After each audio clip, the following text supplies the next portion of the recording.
ॐ नमः सिद्धेभ्यः। ॐ नमः सिद्धेभ्यः। ॐ नमः सिद्धेभ्यः। नमः समय साराय स्वानुभूत्या चकासिते चित स्वभावाय भावाय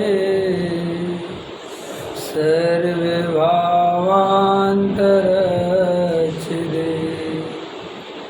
अनंत धर्मणस्तत्वं पश्यन्ति प्रत्यगात्मना अनेकान्तमयी मूर्ति नित्यमेव प्रकाशितां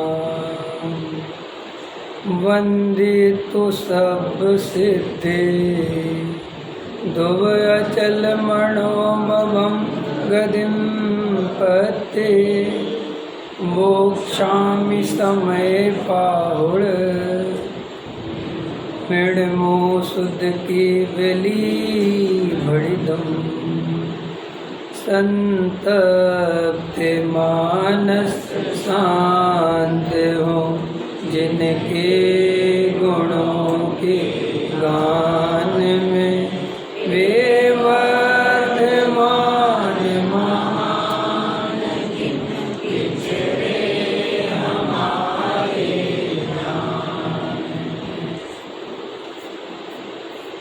आचार्य कुंद देव द्वारा रचित समय सार ग्रंथादिराज विराजमान है।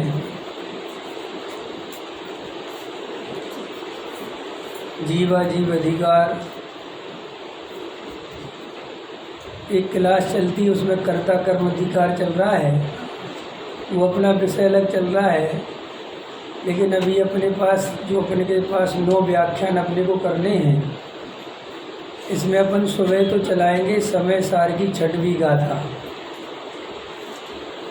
आत्मानुभव का प्रकरण चलाएंगे, और शाम को तर्क से, युक्ति से, उदाहरण से, आगम से तत्व का निर्णय कैसे किया जाता है, ये अपन मोक्ष मार्ग प्रकाशक के आधार से चलाएंगे। तो शाम को बुद्धि के स्तर पर समझना है और सुबह अनुभव के स्तर पर समझना है। सुबह ज़्यादा बुद्धि नहीं लगानी है, ठीक है।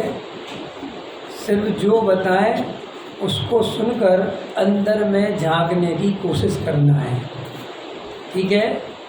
रात्रि में आपको कोई प्रश्न हो, कोई विकल्प हो, तब पूछना। यहाँ अभी कोई प्रश्न हो भी तो थोड़ा शांत रहना, ठीक है, ज़्यादा विकल्प नहीं करना। मैंने ये इस प्रकरण में इसलिए चुना है कि आप लोग देखो, सब विद्वान आते रहते हैं और अपना ये सब मंदिर है, तो स्वाध्याय तो अपने लोगों का लगभग होता है। तो ऐसी जगह जब मैं जाता हूँ तो मैं चाहता हूँ कि अपन आत्मानुभव की ओर बढ़ें, थोड़ा समझना समझाना कम करके थोड़ा अब निर्णय और अनुभव की ओर बढ़ना चाहिए। तो अब ये गाथा 6 प्रारंभ करेंगे। अब उसके पहले इसमें जो 5 गाथाएं हैं वो विषय आप लोगों को पढ़ के आना है, समझ के आना। देखो, जैन धर्म दुनिया का, विश्व का सबसे सरलतम धर्म है। थोड़ा उल्टा लग रहा होगा। दुनिया का सबसे सरल धर्म कोई है तो वो केवल जैन धर्म है। बाकी के धर्म बहुत कठिन है, और लेकिन अपन को देखने में ऐसा लगता है कि जैसे जैन धर्म बहुत कठिन धर्म है। और अपनी जो पढ़ाई है वो बचपन से ऐसी ही कराई जाती है कि जैसे ऐसा लगता है कि जैन धर्म बहुत कठिन धर्म है, और वो कठिन हमने बनाया अपने अज्ञान से। हमने क्या किया, हमने बाहरी आचरण को जैन धर्म समझ लिया और अपने को अंतरंग का जो स्वरूप है, अगर अभी भी 1 करोड़ जैनी हैं तो 1 करोड़ जैनी में से 99 लाख, ठीक है, और कितने 50,000 समझ लो आदमियों को यही नहीं पता है कि जैन धर्म में वीतरागता, 6 द्रव्य, 7 तत्व, ये क्या स्वरूप है इनका। सिर्फ सारे जैनियों से जाके पूछो कि जैन धर्म के बारे में क्या जानते हैं, तो ये बाहर के पूजा पाठ और ये छोड़ो, ये इसमें इतना पाप, इसमें इतना पाप, ये बस। इससे क्या प्रॉब्लम होती है कि जो हमारी नई पीढ़ी है, हमें दिन पर दिन घटते क्यों जा रहे हैं, कि हमारे बच्चों में जैन धर्म का इंटरेस्ट क्यों नहीं आ रहा है, जबकि हमारा जैन दर्शन दुनिया का सबसे वैज्ञानिक दर्शन है, सबसे सुलझा हुआ दर्शन है। और आज की पीढ़ी जिन बातों को स्वीकार करने को तैयार है, मानती है और खुल के बोलती है, उन सब बातों का सपोर्ट जैन धर्म करता है। आज की पीढ़ी पढ़ लिख गई तो वो कहती है रूढ़िवादिता क्या है, जैन धर्म भी कहता है कोई रूढ़िवादी नहीं होना चाहिए। आज के बच्चे कहते हैं कि हमें हर चीज़ का कारण पता होना चाहिए, हमारा जैन धर्म भी कहता है कि पता होना चाहिए। हमारी आज की पीढ़ी से विरोध है ही नहीं, हमारा तो उल्टा पुराने लोगों से विरोध था कि जो धूप चढ़ाते रहते थे और कभी पूछा नहीं कि चढ़ा क्यों रहे हैं, जो क्रियाएं पालते रहते थे लेकिन कभी किसी से पूछा नहीं कि क्रियाएं पालनी क्यों हैं। और हम लोग भी क्या करते हैं, उन लोगों को दुहाई देते रहते हैं कि साहब देखो पुराने लोग कितने अच्छे थे या ज्ञानी थे। जो परंपरा को ढोता रहे बिना कहे, बिना समझे, बिना प्रश्न किए, उसे आप सज्जन तो कह सकते हो, लेकिन भूलकर ज्ञानी कभी मत कहना। लेकिन अपन के साथ प्रॉब्लम ही ये है कि अपन किसी व्यक्ति ने आया जैसी क्रिया करता रहता है, आता अरे साहब जानता भले ही कुछ ना हो, क्रिया बराबर करता है। जैन धर्म इसे स्वीकार नहीं करता। जैन दर्शन ये कहता है कि अगर आप बिना जाने कोई क्रिया करते हो तो वो क्रिया का रिजल्ट 0 है। और समय सार तो कहता है क्रिया जानकर भी करते हो तो भी क्रिया का रिजल्ट 0 है, क्योंकि जड़ की क्रिया का कर्ता जीव है ही नहीं, ये परम सत्य है। अब हमें स्वीकार नहीं हो ये अलग बात है, लेकिन है तो ये परम सत्य। तो एक तो हमें जैन दर्शन को पढ़ने पढ़ाने का, समझने समझाने का स्टाइल बदलना चाहिए। पूज्य गुरुदेव श्री ने इस तत्व ज्ञान को पढ़ना पढ़ाना सिखाया और बहुत आगे तक सब इसको कैसे पढ़ें पढ़ाएं, सब कोर्स वगैरह हमारे डॉक्टर साहब ने सब तैयार किए, पाठशालाएं खोली, विद्यालय खोले, शास्त्री विद्वान तैयार किए और समाज में भेजे। इतना सब होने पर भी कहीं ना कहीं आज भी हम आत्मानुभव से वंचित रह जाते हैं। आज भी मुमुक्षु समाज में इतना निर्मल तत्व ज्ञान होने पर भी कोई इतनी ईमानदारी से आँख में आँख मिला के नहीं कह पाता कि साहब हमारे लिए तत्व का सच्चा श्रद्धान हो गया है। तो अगर हम तत्व के श्रद्धान तक नहीं पहुँचे तो यहाँ तक आकर भी जैसे कोई कुएं के पास आकर प्यासा मर जाए तो हमारी उन लोगों में गिनती होगी कि हमें पूज्य गुरुदेव श्री के निमित्त से जो ये निर्मल तत्व ज्ञान मिला, 6 द्रव्य 7 तत्व पढ़ने का, निमित्त उपादान पढ़ने का, क्रमबद्ध पर्याय जैसे सिद्धांत को समझने का। सम्यक दर्शन के बिना धर्म नहीं होता, जड़ की क्रिया से धर्म नहीं होता। इतनी गहरी बात सुनने के बाद भी मैं प्रमत्त नहीं होता, अप्रमत्त नहीं होता, मैं एक ज्ञायक भाव रहता हूँ, मैं जानने देखने वाला तत्व हूँ, मैं आत्मा हूँ, मैं शरीर नहीं हूँ। इतना गहरा तत्व समझने के बाद भी अगर हमारा तत्व निर्णय मजबूत नहीं हुआ, आत्मानुभूति से संपन्न नहीं हुआ, तो फिर ये हो गया, किनारे पे लगते लगते फिर डूब गए। इसलिए सावधान होना, क्षयोपशम ज्ञान से संतुष्ट नहीं होना, थोड़ा सीख लेने मात्र से अपने को बड़ा मत समझना, गृहीत मिथ्यात्व आदि के त्याग करने से या थोड़ा बहुत जैनाचार पालने से अपने को धर्मात्मा मत समझना, क्योंकि जैन धर्म आत्मानुभूति से ही प्रारंभ होता है। लेकिन प्रॉब्लम सिर्फ हमारी यही है कि हम हमेशा अज्ञानता में जीते आए हैं, और जब भी हमें अवसर मिलता है अज्ञान को दूर करने का, हम बस वो 2-4 चीज़ों में अटक जाते हैं। और वो 2-4 चीज़ें मैंने आपको प्रारंभ में बताई कि वही अज्ञान और वही बाहरी आचरण। कभी अपन जब ये बोलते हैं कि आचरण में धर्म नहीं है, तो लोगों के दिमाग में ये आता है कि आचरण करें कि नहीं। जब अपन ये बोलेंगे कि स्वभाव में धर्म नहीं होता, तो आपको लगता तो है ये क्यों?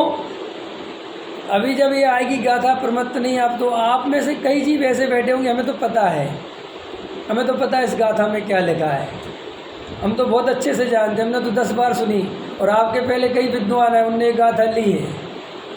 ये जो आपका एक सुनने का स्टाइल है ना, ये सम्यक दर्शन में अत्यंत बाधक है। क्यों? क्योंकि आप जानकारी को धर्म समझ बैठे हो।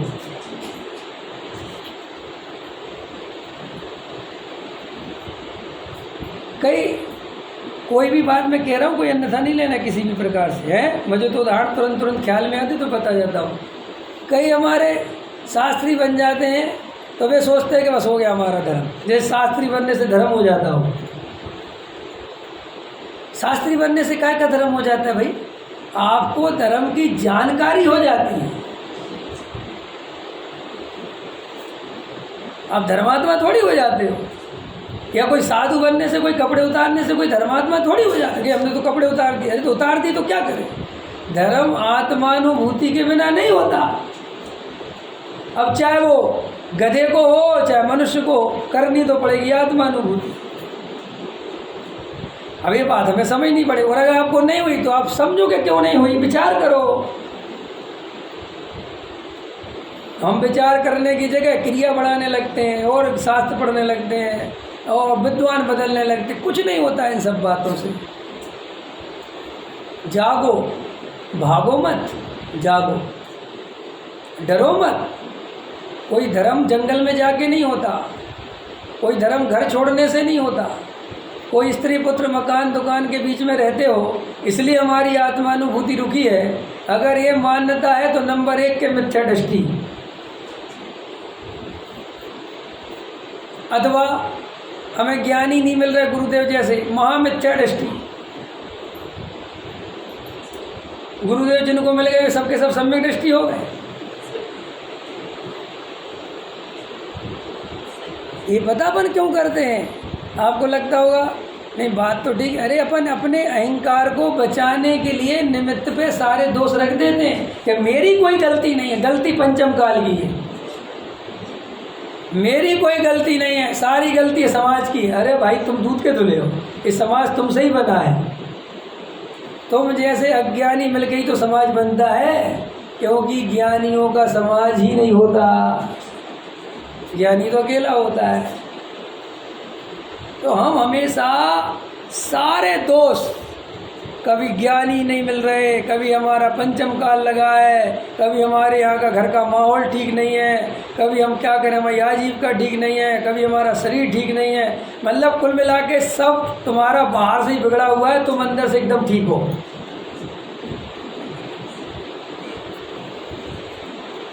ऐसा नहीं होना चाहिए। अंदर विचार करना पड़ेगा आपको कि सब गड़बड़ चल रही है। जागो, देखो भाई धर्म ही सुखी कर सकता है, लेकिन कौन सा? आज धर्म के नाम पर जो जो चल रहा है उस सब का नाम धर्म है। लेकिन वो सब धर्म नहीं है, उसमें से धर्म कोई एक चीज़ है जो चल ही नहीं रही। मतलब असली नोट के बीच में एक नकली नोट फंसाया जाए और बाज़ार में चलाया जाए, ये तो समझदारी समझ में आती है। लेकिन एक भी असली नहीं है, सारे नकली है और तुम चलाने निकल गए और फिर भी चल जाए, ये तो बहुत खतरनाक भैया। ऐसा कैसे हो सकता है? ऐसे ही हो रहा है, बिल्कुल ऐसे ही हो रहा है। अरे जो हमारे व्यापारी हो ना, आप लोग भी व्यापारी हो ना, है ना, कि नौकरी पेशा वालों को थोड़ा कम समझ में आता है। व्यापारी होते ना, तो अभी गड्डियों की गड्डी आती है, मतलब पैसे के अर्थ में कह रहा हूँ, मतलब जाती भी है ना, सोचो आती है तो आती है। तब उसमें 2 फटे नोट निकल गए, 500 की गड्डी में 2 फटे नोट आ गए, टेप लगे हुए, क्या करोगे? अलग निकाल लोगे? समझदार होता है वो अलग नहीं निकालता, वो कहता है वो ढंग से फंसाओ, ये दिखने नहीं चाहिए। समझ में आया कि नहीं? तो बात समझ में आया। अरे सारे ही फटे हुए नोट, सारे ही नकली नोट और धड़ल्ले से चल जाए, ऐसा संसार में कभी नहीं होता। लेकिन धर्म के क्षेत्र में धड़ल्ले से हो रहा है। सब जगह आध्यात्मिक शिविर लग रहे हैं, सब जगह पाठशालाएं चल रही हैं, सब महाराज प्रवचन कर रहे हैं, सबरे पंडित प्रवचन कर रहे हैं, सबरे ही कर रहे हैं। और धर्म का किसी को पता नहीं है कि धर्म होता क्या है, ये क्यों हो रहा है? क्योंकि हमने सब चीज़ों को धर्म मान लिया है। मंदिर बनवाना धर्म, पूजा करना धर्म है नहीं, और क्या होता है? दान देना धर्म, प्रतिमा विराजमान करना धर्म, महाराज को भोजन कराना धर्म, उनके पैर दबाना धर्म, उनके कमंडल पीछे उठाना धर्म, सब में धर्म। पंडितों को भोजन कराना धर्म, पंडितों की सेवा करना धर्म, सब में धर्म। तो भैया थोड़ा शास्त्र खोल के पढ़ो कि आचार्यों ने धर्म कहा किसे है और अपन ये क्या क्या धर्म मान बैठे हैं। आपको पता है, आपका धर्म केवल आपको अपनी आत्मा के अंदर मिलेगा। आपका स्वयं का धर्म दुनिया में बाहर कहीं भी नहीं है। और जब तक मुझे अपनी आत्मा की सच्ची श्रद्धा और उसकी अनुभूति नहीं होगी, मुझे धर्म नहीं होगा। ये किस किस को निर्णय है? हाथ उठाओ।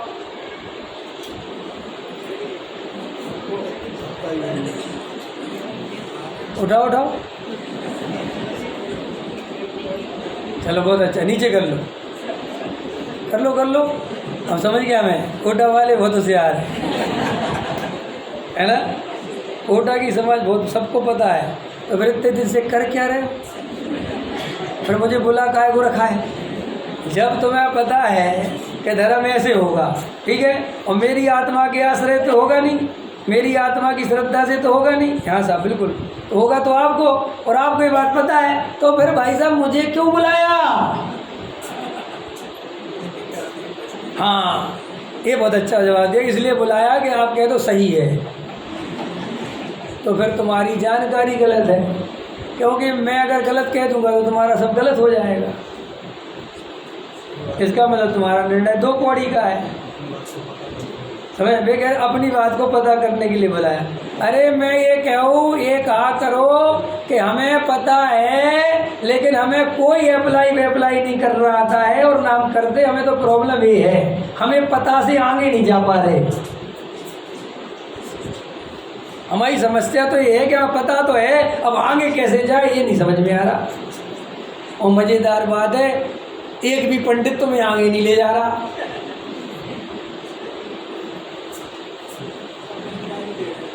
भैया जो आता है कहता खोलो और चालू हो जाओ, तुम भी कहते खोलो और चालू हो जाओ।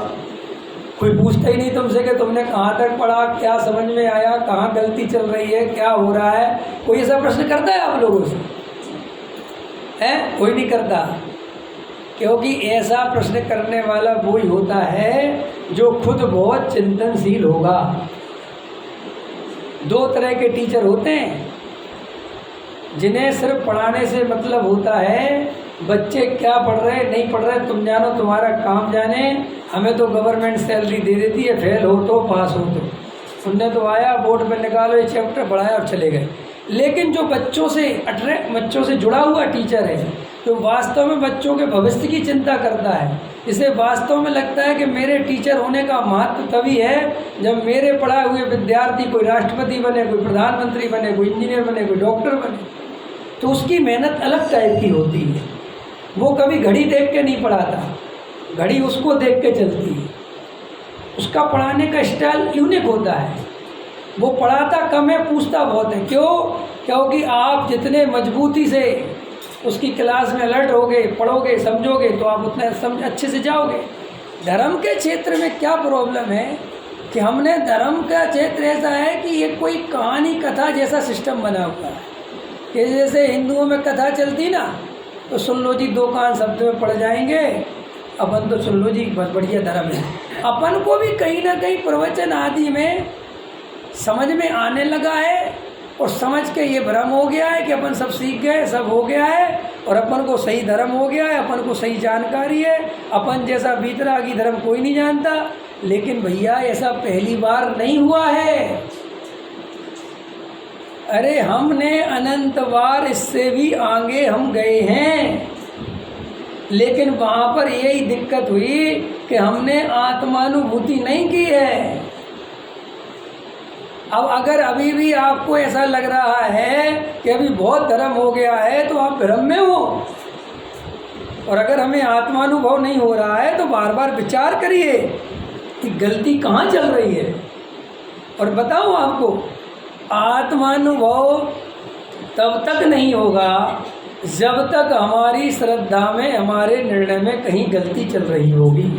क्योंकि आत्मानुभव पुरुषार्थ नहीं है, आत्मानुभव तो फल है। जब हमारा तत्व निर्णय सही होता है, हमें वस्तु स्वरूप का सही श्रद्धान होता है, तो हमें आत्मानुभूति होती ही है।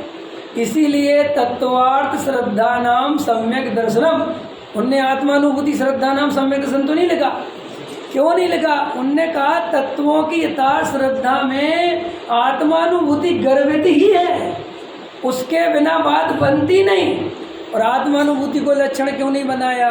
क्योंकि आत्मानुभूति के बिना सम्यक दर्शन तो नहीं होता, लेकिन आत्मानुभूति होने के बाद आत्मानुभूति नहीं रहती, लेकिन सम्यक दर्शन बना रहता है।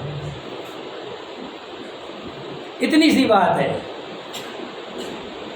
और अगर कोई ऐसा माने कि आत्मानुभूति के बिना धर्म हो जाएगा, समय अरे भाई, दुनिया में नमक के अनुभव के बिना नमक का श्रद्धान नहीं कर सकते तुम, तो फिर आत्मा का कैसे कर लोगे? प्रश्न है, बताओ। नमक कैसा होता है? खट्टा होता है। गजब, वाह। कोटा वालों का नमक खट्टा होता है? नमक खट्टा होता है क्या? है? तुमने खट्टा कैसे बोला? तुमने कुछ और सुना था क्या? आम सुना था क्या? क्या नाम तुम्हारा है? क्या? छपक श्रेणी वाली को चढ़ते हैं जो? अच्छा, छपक श्रेणी है। तुम यार छपक हो के भी यार नमक का ऐसा होता रहे। अच्छा, फिर से बताओ, नमक कैसा होता है? हरा। किसने बताया? नहीं, पापा ने बताया। बताओ, पापा ने बताया हरा होता है। तुम्हें तो नहीं पता ना? चखा है तुमने? कब चखा? भाई, इसकी जो मम्मी हो, इसको जाके आज नमक जरूर चखाना। मुझे लग रहा है इसने नमक नहीं चखा, ये गारंटी दे रहा हूँ। इसने क्या किया होगा, पकौड़ी में नमक डाला, पकौड़ी खा ली, नमक के बारे में पता नहीं। इसने सब्जी खा ली, रोटी खा ली, इसको अलग से नमक नहीं दिया। नहीं मिला ना तुझे अलग से कभी? अच्छा, मिला है। और यार बुंदेलखंड का है क्या?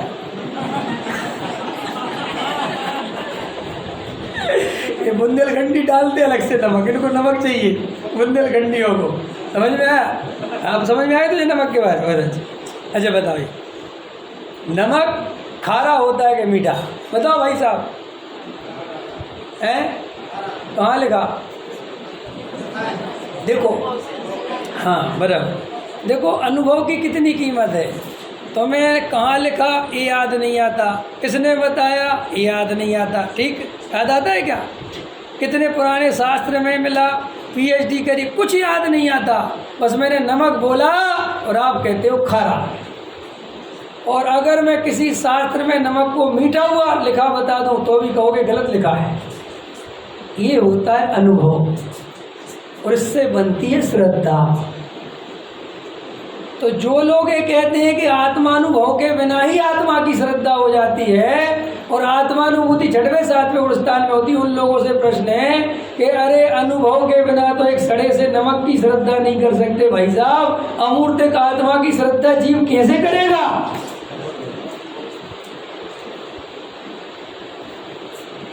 और गजब के लड़ने लगे हैं लोग। वे कह रहे देखो यहाँ प्रमाण दे रहे कि नहीं होता, यहाँ लिखा होता है, यहाँ गजब हो गया। समझ में आ रहा प्रश्न? समझ में आया थोड़ा सा? तो अगर ये ऐसे ही है कि तत्व निर्णय के बिना आत्मानुभूति नहीं होती और आत्मानुभूति नहीं हुई तो इस बात की निशानी कभी तत्व निर्णय नहीं हुआ। इतनी क्लियर हो गई? चलो, तो अपने को जैन धर्म के बारे में ये मान्यता बिल्कुल नहीं बनानी चाहिए कि जैन धर्म पालना बहुत कठिन है। जैन धर्म दुनिया का सबसे सरल धर्म और सच्चा और ईमानदार और प्योर वीतरागी धर्म है। इसके जो आचरण को लेके लोगों के मन में ये शंकाएं उठती हैं कि इसको पालना बहुत कठिन है, तो वे उन्हीं लोगों के मन में उठती हैं जो जैन धर्म को गहराई से पढ़ते समझते नहीं हैं। ये बात आप अच्छे से समझ लें। अगर हमारा 5वां गुण स्थान हो, 5वें गुण स्थान लायक हमारी वीतरागता हो, 2 कसाय चौकड़ी का भाव हो, तो उसमें जो जो क्रियाएं होती हैं वे बिल्कुल वैसे ही होती हैं जैसा बच्चा सहज खेलता है। जैसे माँ की ममता सहज होती है, ऐसे ही 5वें गुण स्थान की क्रियाएं सहज होती हैं। लेकिन प्रॉब्लम ये है कि तुम 5वें में तो जाते नहीं और पहले ही से 5वें की क्रियाएं देखते हो और फिर सारी दुनिया में कहते हो हमारा जैन धर्म बहुत कठिन है। ये आपकी प्रॉब्लम है। अरे एक लड़की है 20-21 साल की, 22 साल की, और उसकी चाची है और उसकी चाची के बच्चा हुआ है, या उसकी भाभी है, उसकी भाभी के बच्चा हुआ है, और भाभी बच्चे का जो भी उसकी है ना लालन पोषण करती है, तो वो देखती है कि बाप रे बाप, ये तो माँ बनना तो बहुत ही कठिन है, बच्चे को पाल मैं तो 3 काल में ना बनूं। ये क्यों कह रही बेचारी? क्योंकि ये माँ बने बिना माँ का प्रेम, माँ का सुख समझ नहीं सकती। जिस बच्चे को वो देख रही है, वो माँ को कितनी परेशानी हो रही है, अरे माँ को कितना आनंद आता है आप उसकी कल्पना नहीं कर सकते। लेकिन वो बच्चा खुद का होना चाहिए। ऐसे ही आत्मानुभूति खुद की होनी चाहिए। फिर देखो तुम्हारे आनंदों को कहोगे वाह, ऐसे भी निकला ना वाह, ऐसा निकलेगा वाह क्या मजा आ गया। लेकिन आत्मानुभूति दूसरे की, परेशान भाई साहब। फिर बताओ जी कैसे रहते होंगे, ये तो बिना ही पंखे के रह लेते हैं, अपन तो बिना एसी के। अरे तो भैया जो बिना पंखे तक पहुंचा है, समझ में आया, उसके अंदर से चलोगे तो कुछ तकलीफ नहीं समझ में आएगी, उल्टा अपनी तकलीफ समझ में आएगी। समझ में आया? लेकिन हम चलते बाहर से हैं और फिर हमें वो धर्म इतना कठिन। और फिर दूसरी बात, एक और प्रॉब्लम है हमारे साथ, एक तो करेला और फिर भी नीम चढ़ा। ये अधिकतर जो त्यागी वृत्ति है, अधिकतर बोल रहा हूँ, सब नहीं बोल रहा हूँ, और वे मिथ्या दृष्टियों के बारे में बोल रहा हूँ, ज्ञानियों के बारे में नहीं बोल रहा हूँ। तो कोई लड़ने नहीं आएगा, और जो लड़ने आएगा वो मिथ्या दृष्टि होगा। समझ में आया कि नहीं आया? तो जितने जो अधिकतर मिथ्या दृष्टि हैं, यही हमें त्यागी वृत्ति दिख जाते हैं। और ये भरे मंचों से कहते हैं अरे एक साधु की क्रिया पालना तुम क्या जानोगे, बच्चों का खेले तो अपन बोल लगता भाई रे भाई तो बहुत कठिन होगा, क्योंकि पालने वाले ही इतना दुख दे रहा है। मान रहा है तो नीचे वाला तो अपने ही आप मानेगा। अगर वो कि उसकी वो भाभी कहे कि तुम जानो भी बच्चा पैदा करना कितना कठिन काम है, माँ बन तो भैया तो वैसे ही डर जाएगी बेचारी है। लेकिन देखो समझदार औरत होती है तो वो उससे कहती है अपनी नंद से या जो भी बेटी जो भी, बेटा कुछ नहीं है, ये बहुत सौभाग्य की बात है माँ बनना, बहुत आनंद आता है, वो आनंद दुनिया में कोई नहीं समझ सकता। अरे साहित्यकारों ने, दार्शनिकों ने, मनोवैज्ञानिकों ने तो ये लिख दिया, स्त्री का दुनिया का सबसे बड़ा दुख है अगर वो माँ न बन पाए तो।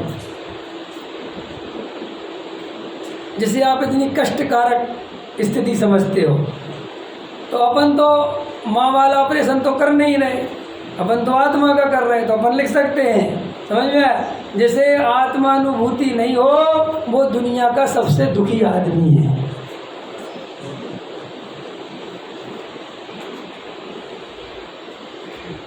समझ में आया कि नहीं आया?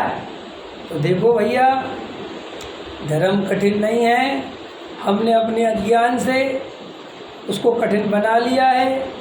जैन धर्म तो इतना इजी वे गो वाला धर्म है भाई साहब कि कसाय का भाव होए तो त्याग हो जाता है, कसाय का भाव नहीं हो तो त्याग नहीं होता है। कि महाराज उसके पहले कि जबरदस्ती त्याग मत करना, कितना बढ़िया है। वो कहाँ कहाँ आपको ज़बरदस्ती करता है। पूजा का भाव आए तो कर लेना, नहीं आए तो कोई बात नहीं। बताओ अपने जैन धर्म में हिटलर शाही कहाँ है? एक जगह हिटलर शाही बताओ तुम।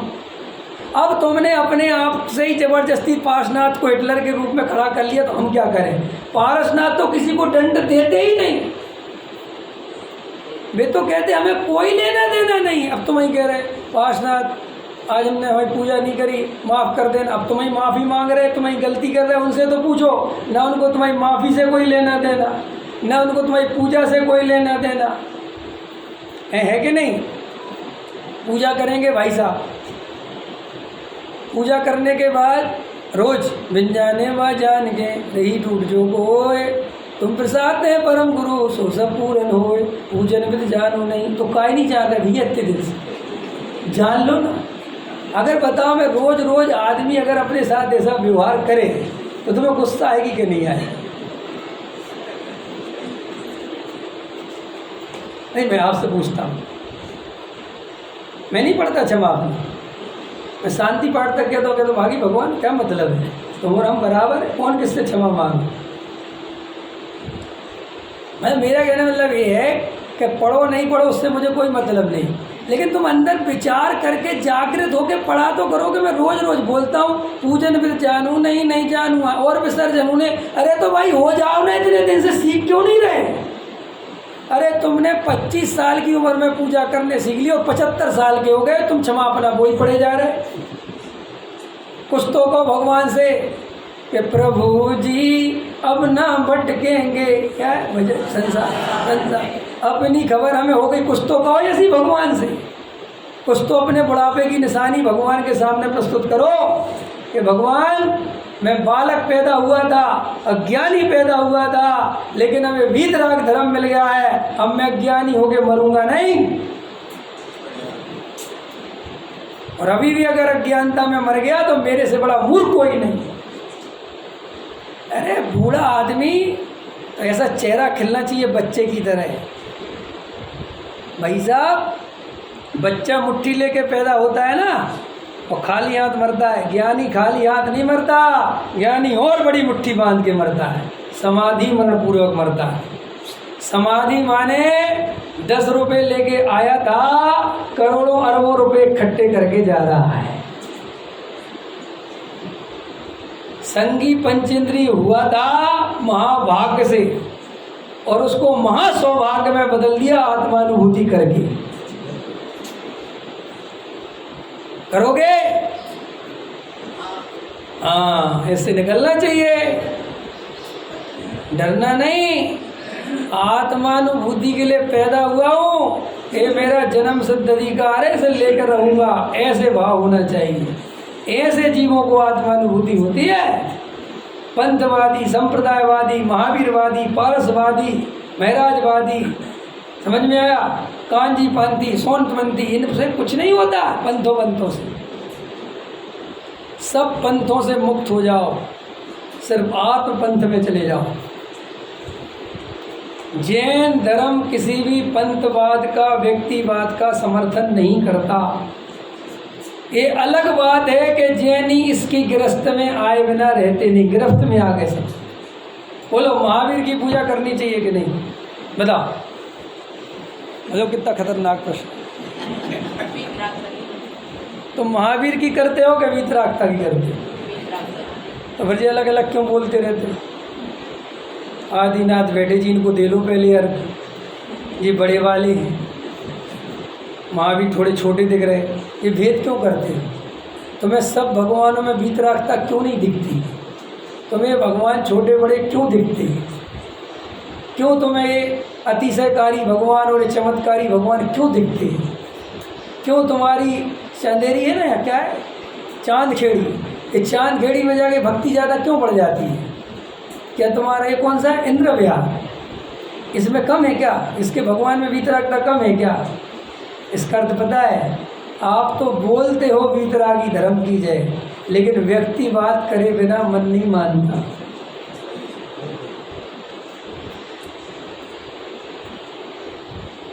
हम बोलते ही हैं कि हम वीतरागी के अनुयायी नहीं। कोई आदिनाथ का है, कोई पार्श्वनाथ का है, कोई महावीर का है, कोई किसी का है, कोई किसी का है।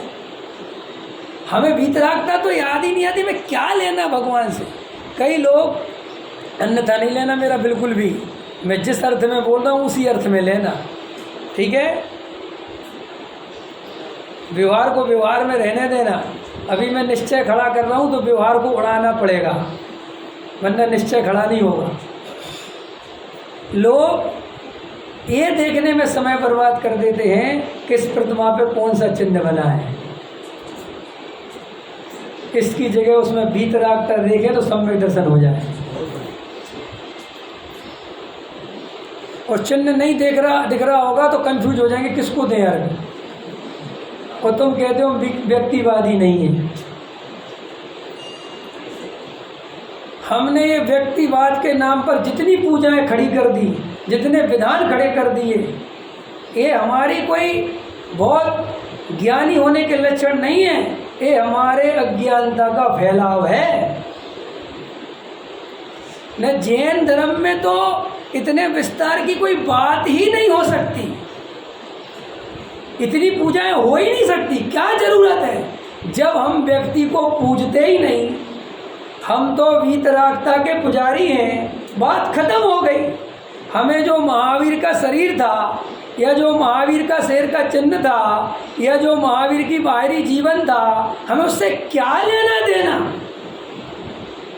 महावीर काले थे, गोरे थे, सुंदर थे कि कम सुंदर थे, हैं सांवले थे, कैसे थे? लेकिन बस अपन को तो ये भेद भेद भेद भेद भेद, और जो मूल तत्व है, जो मूल वीतरागता है, उसके पूजने से हम वंचित रह जाते हैं। देखो, हमारे अंदर में जितनी वीतरागता के प्रति भक्ति, जितनी वीतरागता के प्रति पूजा, जितनी वीतरागता के प्रति समर्पण, उतना हम अंदर में वीतरागता को ग्रहण कर पाएंगे। और हमारे अंदर जितनी ज़्यादा ये व्यक्तिवादी, समाजवादी, संप्रदायवादी, पंथवादी, गुरुवादी, ये सब हमें राग द्वेष के गर्त में ले जाएंगे। इनका धर्म से कोई संबंध नहीं है। पकड़ में आया? अपने को कुछ लेना देना नहीं है। हमें आत्मानुभव करना है। हम यहाँ किसी से राग करने नहीं आए हैं, ठीक है? इतनी बात हो गई।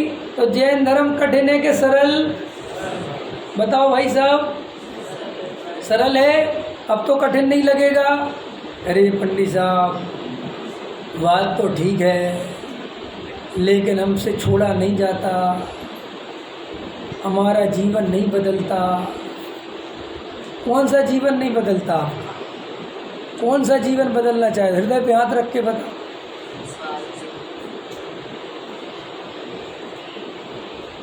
हमारे जीवन में कोई बदलाव नहीं आता। आप बदलाव किसे कहते हैं बताओ? आप और हम केवल बाहरी आचरण को ही बदलाव कहते हैं, और वो नहीं बदल रहा है, इसलिए हम कहते हैं हमारे जीवन में कोई बदलाव नहीं आ रहा है। और जब वो बदलाव नहीं आ रहा तो फिर दिमाग में ये भर दिया है कि जब तक तुम्हारा बाहरी जीवन नहीं पलटता, अंदर क्या पलटेगा। कई लोग ऐसा भाषण देते हैं, अरे तुम पानी तो छोड़ नहीं पा रहे, आत्मानुभूति क्या खाक करोगे। करते कि नहीं करते? और चढ़ जा बेटा सूली पे, भला करे भगवान। खुद पीता है, दूसरों का छुड़वा देता है।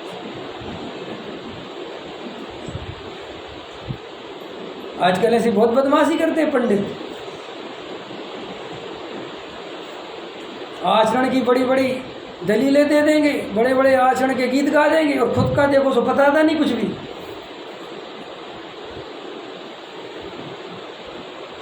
अरे रत्नखंड शराब का जार खोल के बैठ गए, पता भी है कि ये कहाँ से कहाँ लागू होगा जो पढ़ाने बैठ गए हो।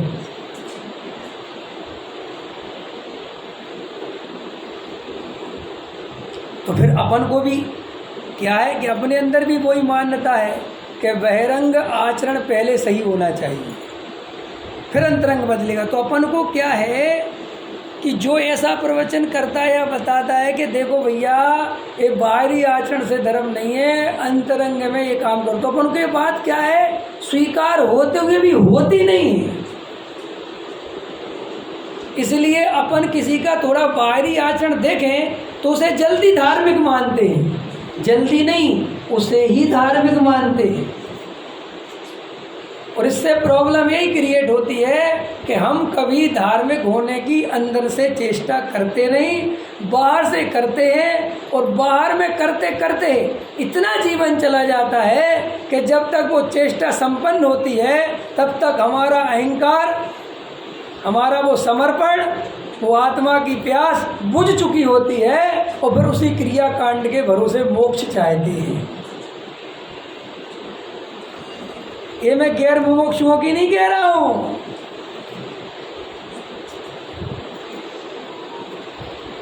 अरे छोड़ना हो तो मायाचार छोड़ो, छोड़ना हो तो दिखावा छोड़ो, अभिमान छोड़ो, अहंकार छोड़ो, पानी बाद में छूटेगा। ये अंतरंग से सुधारने की प्रक्रिया है। तुम धर्म के नाम पर जो मायाचार करते हो, चार लोगों के सामने धर्मात्मा दिखने की कोशिश करते हो, सहज नहीं रह पाते, सरल नहीं बन पाते, इसका प्रयास करो। अरे पानी छोड़ के तुम अहंकार का पोषण करते हो, ये पानी पीने से कई गुना पाप है।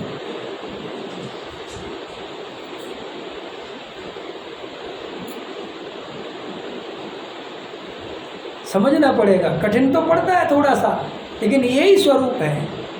और ये जो आपके अंदर डर रहता है ऐसे में आचरण का क्या होगा, मैं गारंटी दे रहा हूँ, तुम आत्मा का ध्यान लगाओ, भेद ज्ञान सच्चा पकाओ, वीतरागता की ओर बढ़ो, इतना बढ़िया आचरण होगा कि तुम्हें खुद लगेगा कि क्या आचरण प्रकट हुआ है। ये ढकोसले की जिंदगी जीना बंद कर दो, जैसे हो वैसे रहो। नहीं कर पाते तो नहीं कर पाते, दिखावा दिखावा मत करो। कई लोग ऐसे बातें आ जाती हैं कभी कभी कि हमें सामूहिक ऐसा नहीं करना चाहिए, व्यक्तिगत हमारा जीवन कैसा भी हो। सुना होगा तुमने, ये मुझे समझ में नहीं आता यार, ये उपदेश धर्म का है कि मायाचारी करने का है। और तुम खटाखट फॉरवर्ड करते जाते हो, धड़ धड़ धड़ धड़ धड़ धड़, क्योंकि तुम्हें लगता है इसको फॉरवर्ड करने सम्यक दर्शन हो जाएगा। कौन सा पानी पीना चाहिए, कौन सा नहीं पीना, अरे जो लिख रहा है उससे तो पूछो तुम कौन सा पीते हो। जो आदमी खुद एक गिलास छान कर पानी नहीं पी सकता 1 गिलास, वो कह रहा है कि 10,000 आदमियों को छान के पानी पिलाओ, तो तुम्हें बड़ी खुशी मिलती है। बिल्कुल सही। हमारा जैनाचार सुरक्षित रहे, काय का सुरक्षित रहना चाहिए। ये जैन धर्म ये सिखाता है कि सबके सामने छान के पियो और अकेले में बिन छाना पियो। ये कौन से शास्त्र में लिखा है? कहाँ से निकाली है राजनीति? इससे हमारा जैनाचार सुरक्षित नहीं रहता, इससे जैनाचार मायाचारियों का धर्म बन जाता है। फिर अपने में वो कहावतें बनती हैं, पानी पिए छान छान और आदमी मारे जान जान। पता है इसका अर्थ समझते हो कि नहीं? ये कहाँ से बनी थी कहावत? ये ऐसी बनी थी कि सेठ जी पुराने ज़माने में पानी का छन्ना वन्ना रखते थे, वही जिनको तुम बड़ा धार्मिक समझते हो, उन्हीं लोगों की कहानी सुना रहा हूँ मैं। इतना मोटा छन्ना रखते थे और बड़ा छान छान के पानी पीते थे। तो वो आते थे बेचारे गांव के गरीब किसान, गरीब मजदूर, सेठ जी के पास कोई सोने की अंगूठी रख गया, कोई क्या होता है चूड़ी रख गया, कोई बेचारी महिला अपना जो हिंदुस्तान की आन बान शान मंगलसूत्र रख गई समझ में आया कि नहीं आया है? और रख गए बेचारे, गरीब आदमी बेचारे, ज़रूरत पड़ गई, सेठ जी 200 रुपये दे दो, 10% लगेगा। सेठ जी 8% लगा। सेठ जी बहुत गरीब आदमी, बहुत गरीब, मेरी लड़की की शादी। अरे कुछ और चल, एक काम कर, खेत लिखवा दे अपना, इतने में नहीं दे पाऊंगा इतना पैसा। बेचारे का 20,000 का खेत 2,000 में लिखवा दिया। और सेठ जी पानी पी रहे छान छान। सेठ जी कह रहे पानी छना हुआ है, होना चाहिए। अरे लोलैया लग गई, लोलैया जल्दी लाओ, जल्दी रोटी खा लें, लोलैया। ये सेठ जी तुम रात को क्यों नहीं खाती? जीव हिंसा होती है। और सेठ जी पानी छान के क्यों पीते हो? बोले साहब जीव हिंसा होती है। तो उसने कहा मैं आपको जीव नहीं दिखाई देता। कह रहा तू कहाँ जीव है, तेरे बारे में शास्त्रों में कुछ नहीं लिखा।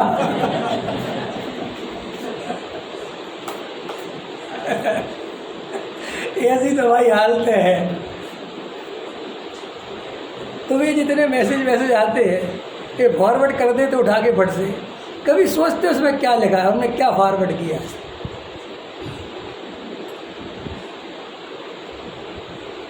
जो काम तुम व्यक्तिगत नहीं कर सकते वो काम तुम सामूहिक करवाना चाहते हो, हंसी नहीं आती तुम्हें?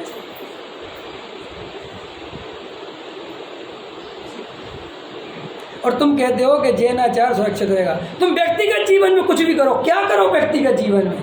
माने मैं यहाँ आके तो तुम मुझे जरा सा पानी दो तो मैं नहीं ऐसा पानी नहीं, मंदिर में तो कम से कम छना हुआ होना चाहिए। ठीक है जी, बहुत अच्छे, मंदिर में कम से कम छना हुआ, ठीक है। अच्छा, और फिर बाद में जाके होटल पे खाते मिलोगे, क्या सोचूंगा मैं तुम्हारे बारे में?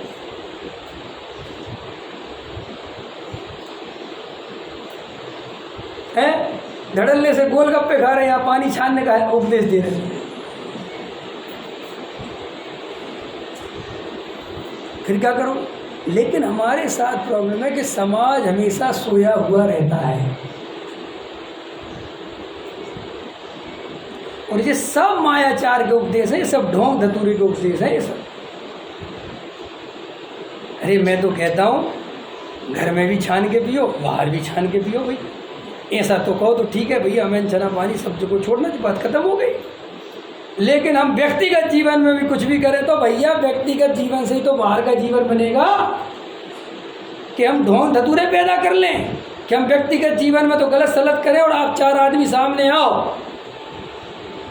कई लोग ऐसे होते हैं, वैसे तो मंदिर जाते नहीं और रिश्तेदार आ जाए ना उनके घर पे तो मंदिर चले जाते हैं।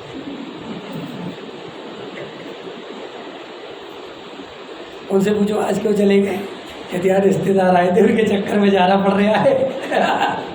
अरे क्या है ये सब? अरे नहीं जाते तो नहीं जाते, हमें जो सोचना हो सोचो मेरे बारे में।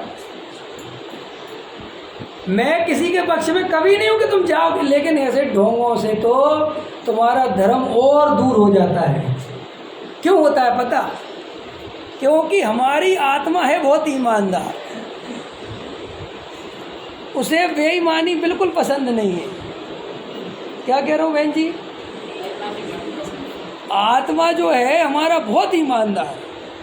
अगर तुमने 2 रुपए की बेईमानी करी होगी तो आत्मा बार बार याद दिलवाएगा कि तू बेईमान है। ये उसकी क्वालिटी है, देखा आपने। अब अगर आप ऐसा मायाचार करोगे और ध्यान करने बैठोगे, वेद ज्ञान करने बैठोगे, तो वो याद आएगा। अब वो याद आएगा तो तुम्हें घबराहट होगी कि यार तुम्हें गलत आदमी तो हो ही बेटा, तुम गलत नहीं, मैं तो पर्यायों से पार हूँ। तुम्हारी नहीं होनी पर्यायों से पार। ऐसे बेईमानों का पर्याय पार नहीं होती। द्रव्य दृष्टि की बातें करने से द्रव्य दृष्टि नहीं होती। द्रव्य दृष्टि करने के लिए बहुत ईमानदार व्यक्तित्व चाहिए। लिखो ये बात दिमाग में, कागज में नहीं। द्रव्य दृष्टि की बातें करने से, छठवीं गाथा 50 विद्वानों के मुख से सुनने से उसका फल आने वाला नहीं है। अगर हमारे व्यक्तित्व में बेईमानी है तो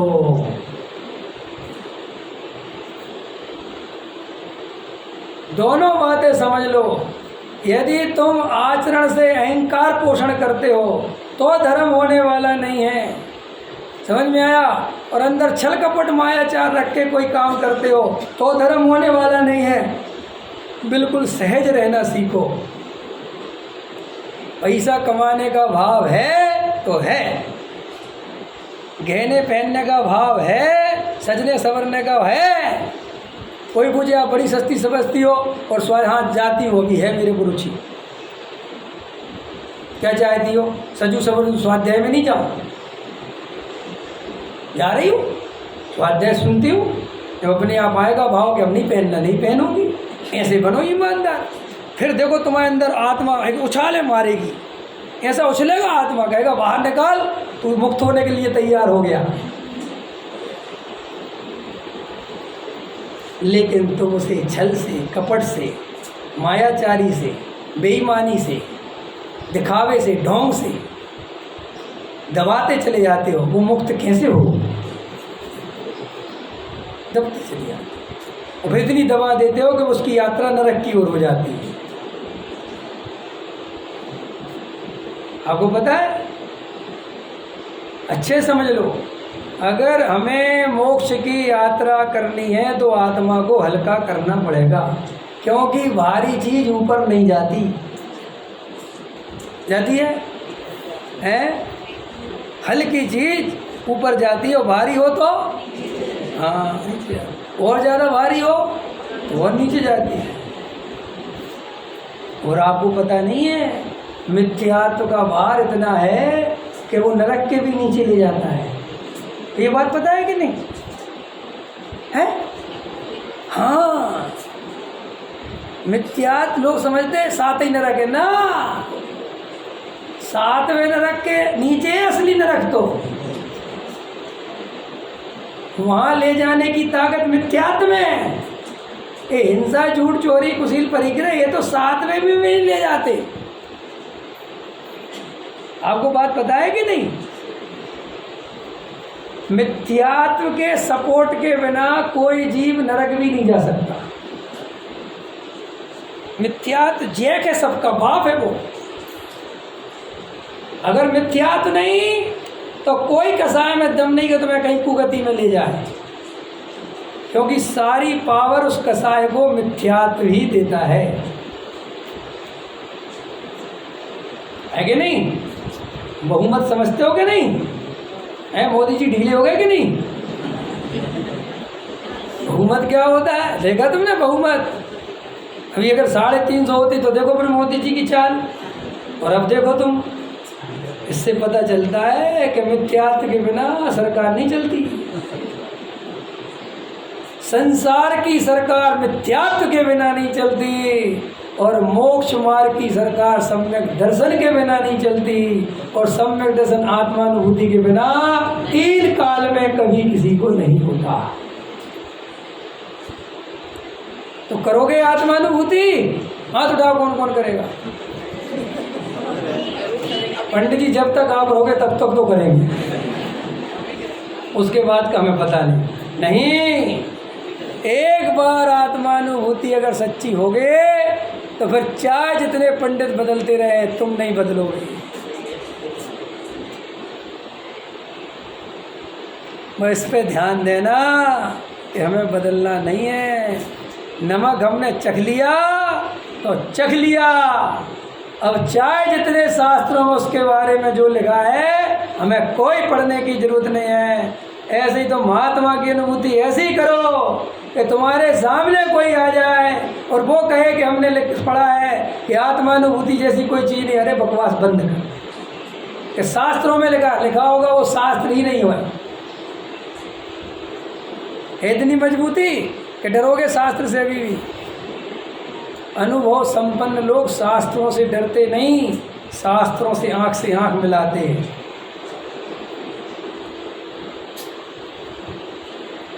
गजब गजब की बात है। डरना क्या डरना? अच्छा आप आत्मा हो के शरीर बताओ, आत्मा हो क्या बेटा? छपक आत्मा हो, किसने बताया? ये कह रहा हूँ यार मुझे आगे बैठा के, एक्चुअली तू ही बच्चा है, छोटा कोई दिख नहीं रहा मेरे को भी, 2-4 को कर लिया ही हो तो तुम बच्चे रहोगे। बताओ भाई, है अपन शरीर है कि आत्मा? कितने धीरे से बोलते, शरीर है कि आत्मा? हाँ तो उठाओ, कौन कौन बोल रहा? तो सबके सब सम्यक दृष्टि हो, बात खत्म। तो ये बोला करो कि हमें शास्त्रों से पढ़ के, पर गुरु के उपदेश से, आगम से मैं आत्मा हूँ ऐसा मैंने सुन समझ लिया है, लेकिन अनुभव से तो मैं शरीर ही हूँ ऐसी ही धारा चलती रहती है।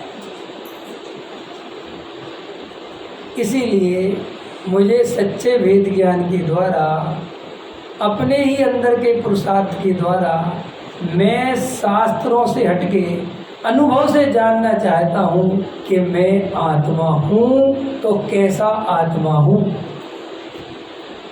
ये अंदर पकड़ो, शास्त्रों को मत पकड़ो। शास्त्रों से अपने अंदर बैठे आत्मा को पकड़ना है। अंदर समझ में आया? शास्त्र में तो आत्मा के इशारे हैं, असली में तो आत्मा मैं ही हूँ। मैं शरीर का करता धरता नहीं हूँ, ये मैंने सुन लिया समझ लिया, इससे काम नहीं चलता। 24 घंटे ये धारा रहनी चाहिए कि शरीर शरीर में है, मैं मेरे में हूँ, शरीर पुद्गल है, मैं आत्मा हूँ, आत्मा पुद्गल का काम कभी नहीं कर सकता। ये मुझे दिखाई दे रहा है क्योंकि एक भी पुद्गल परमाणु मेरे अनुसार परिणमन नहीं कर रहा है। ख्याल में आ गई बात? तो अभी आपको एक तो व्याख्यान अपना इस पे हो गया, ठीक है, आज कि अपन को जैन धर्म के बारे में आज से ये अज्ञान छोड़ना है कि जैन धर्म कठिन है। जैन धर्म जैसा सुलझा हुआ दर्शन, स्वतंत्रता देने वाला दर्शन, समझ में, पूरी दुनिया में कहीं नहीं है। सारे दर्शन परतंत्रता सिखाते हैं, सारे दर्शन गुलामी सिखाते हैं, सारे दर्शन मैं बड़ा और तू छोटा ये सिखाते हैं। सिर्फ जैन दर्शन ये सिखाता है कि सब एक जैसे, एक समान, शक्तिशाली, संपन्न सब हैं, कोई किसी के अधीन नहीं, कोई किसी का करता धरता नहीं, ना कोई हमारा परमात्मा हमारा करता धरता है, ना हमारा कोई ईश्वर, ना कोई देवी देवता, ना कोई गुरु, ना कोई पंडित, ना कोई शास्त्र। हम शास्त्र भी वीतरागता के लिए पूछते हैं, देव को भी वीतरागता के लिए पूछते हैं और गुरु को भी वीतरागता के लिए पूछते हैं। हम इन तीनों से कभी कुछ नहीं मांगते, ना हमारे में मांगने की कोई प्रक्रिया है। हम तो सिर्फ इनकी पूजा इसलिए करते हैं, अहो प्रभु आपने मेरा ज्ञायक बता दिया, मैं भूल गया था कि मैं स्वयं भगवान हूँ, आपके निमित्त से मुझे पता चल गया, इसलिए धन्यवाद देने का भाव आता है और कोई बात नहीं है। आप अपने रास्ते, मैं अपने रास्ते। ऐसी स्वतंत्रता केवल जैन दर्शन में मिलती है। ठीक है भैया, क्या नाम है आपका? अर्थ, वाह, तो वही प्रयोजनभूत क्रिया कर लो। समझ में आया कि नहीं आया? हाँ, तो अपन को सच्चा मोक्ष मार्ग अपने आत्मानुभव से मिलेगा। आत्मानुभव सच्चे तत्व निर्णय से मिलेगा। सच्चा तत्व निर्णय जो जीव संसार से थक गए हैं, जिन्हें संसार में अब रुचि नहीं बची, जिन्हें वास्तव में अब लगने लगा है कि संसार में कहीं कोई सुख नहीं है, ये सब व्यर्थता भाषित होने लगी है, ऐसा जीव गहराई से आत्मा की रुचि पूर्वक जब तत्व का निर्णय करने बैठता है तो वो तत्व निर्णय उसका हो जाता है। और जैसे ही उसका तत्व निर्णय होता है, उसे ज्ञानानंद स्वभावी आत्मा जो सदाकाल सब जीवों के प्रकट ही है, बस उसको देखना जानना भूल गए हैं और वो तत्व निर्णय के बल से जानने देखने वाला जानने में आ जाता है और उसमें क्षण भर के लिए निर्विकल्प हो जाते हैं। यही आत्मानुभूति है, यही धर्म है, यही पूरे शास्त्रों का सार है, यही अनंत केवलियों की वाणी का सार है, यही अनंत शास्त्रों का सार है, सभी गुरुओं की वाणी का सार है, सब क्रियाओं का सार है, पूरे विश्व का सार है। सुखी होने का मात्र एक यही उपाय है और कोई उपाय नहीं है। ये सच्चा उपाय हम सभी करें। इसी मंगल भावना के साथ अभी विराम लेता हूँ। शाम को सभी समय पर जो भी लिखा हो आ जाना। शाम को मोक्ष मार्ग प्रकाशक पर चर्चा करेंगे। ठीक है, चर्चा मोक्ष मार्ग प्रकाशक पे ही करेंगे और अभी भी चर्चा मोक्ष मार्ग प्रकाश पे ही हो रही है। ठीक है, क्योंकि सारे ग्रंथ मोक्ष मार्ग प्रकाशक ही है। सहजानंद